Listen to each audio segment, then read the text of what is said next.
Do you think that the 21st century is becoming finally the century of equality between men and women? I'd like to think so. I think we are closer than ever. We're certainly closer. You know, we've not gone back.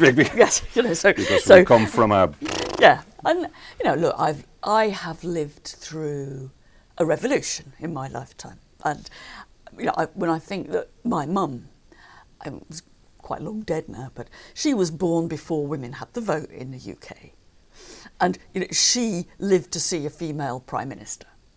Now, she didn't like the female prime minister, but it was a woman. But it was a woman, and you know, I think the changes have been absolutely dramatic, and you know, I think that makes you, in some way, optimistic. I don't think, you know, whatever people like Trump do in putting back or encouraging the putting back of women's political engagement, it's not going to work. I mean, it might work in a very short time, but we're not going to regress very far, and we will bounce back.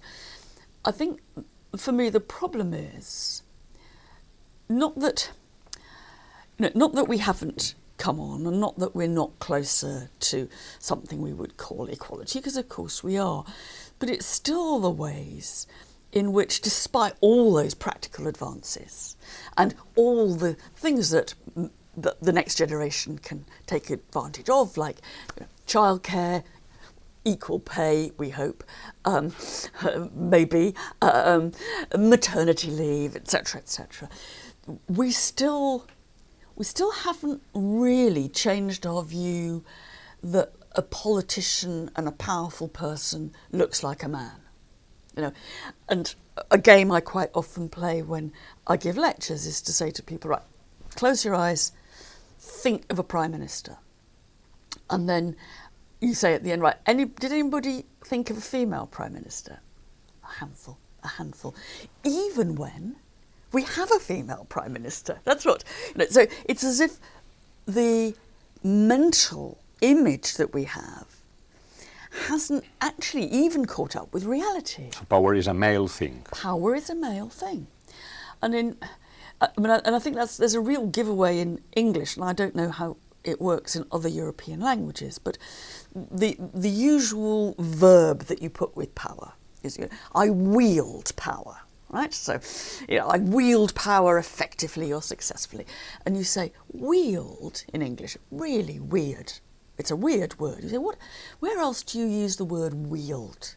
Well, there's only one other use of the word wield, and it's for a sword, you know? Yeah. Now, you suddenly see absolutely embedded in those words is the idea that power is a male thing, it's a slightly heroic thing, it's a very aggressive thing, it's a macho thing, it's something that I have and I command.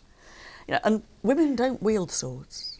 Yeah, and maybe the problem is that when women are in charge, I'm thinking of course, Margaret Thatcher, but Angela Merkel, do you see a difference between the way they perform their duties related to the way the male does? Rather less than you might expect. And partly, I think, because in order to be powerful and in order to be taken seriously, you have to. You look like a man. You dress like a man. You speak like a man. And so there's, you know, they are kind of honorary men. Yes. Some of them. Now, there are also women in politics who are not like that, and I think that in the British Parliament there are some long-standing women MPs, like the Labour MP Harriet Harman would be a good example, who actually really have used their parliamentary position, quite unlike Thatcher, to do things for women's rights, etc., etc. But she's never been leader of the Labour Party.